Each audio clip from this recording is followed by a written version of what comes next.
आज आपण सर्वजण राजाच्या 60व्या वाढदिवसानिमित्त त्याला शुभेच्छा देण्याकरता जमलेले आहोत। मला अमेरिकेतून येणं शक्य नसल्यामुळे मी माझे 2 शब्द सांगत आहे। पूर्वी पु ल देशपांडे एकदा अमेरिकेत आले असताना त्यांना काही मराठी मंडळींनी खासगी बैठकीत विचारले की अमेरिकेतील मराठी मंडळींनी मराठी टिकवण्याकरता किंवा वाढवण्याकरता काय प्रयत्न करावेत। त्यावर पुलंनी तात्काळ उत्तर दिले की हा प्रश्न मुंबई पुण्यातील लोकांनी मला विचारायला पाहिजे होता, कारण त्यांना आज मराठी टिकवण्याची व वाढवण्याची आवश्यकता मला वाटते। राजाच्या बाबतीत बोलायचं झाले तर राजा याला संपूर्णपणे अपवाद आहे। तो मराठी शुद्ध आणि उत्तम बोलतो आणि कधी त्याच्या बोलण्यामध्ये इंग्रजी शब्द येत नाही। मला पूर्वी असा समज होता, आता तो गैरसमज म्हणायला पाहिजे, की मला मराठी उत्तम लिहिता वाचता येतं, पण राजाने ते खोटं असल्याचं दाखवून दिलेलं आहे आणि मला त्याचा आनंद आहे।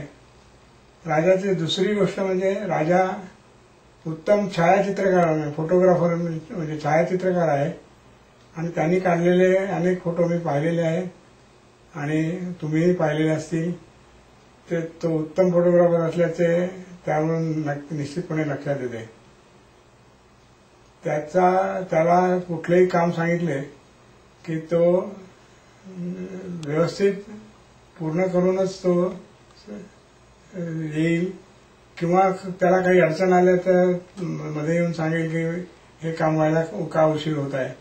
आणि ही गोष्ट फार लोकांच्या बाबतीत खरी आहे, सत्य आहे असं म्हणता येणार नाही। तर अशा राजाला आज आपण 60व्या वाढदिवसानिमित्त जमलेलो आहोत। त्याला शुभेच्छा देऊन दीर्घायुष्य मिळावं ही प्रार्थना करतो। धन्यवाद। हाय राजा, हॅपी बर्थडे।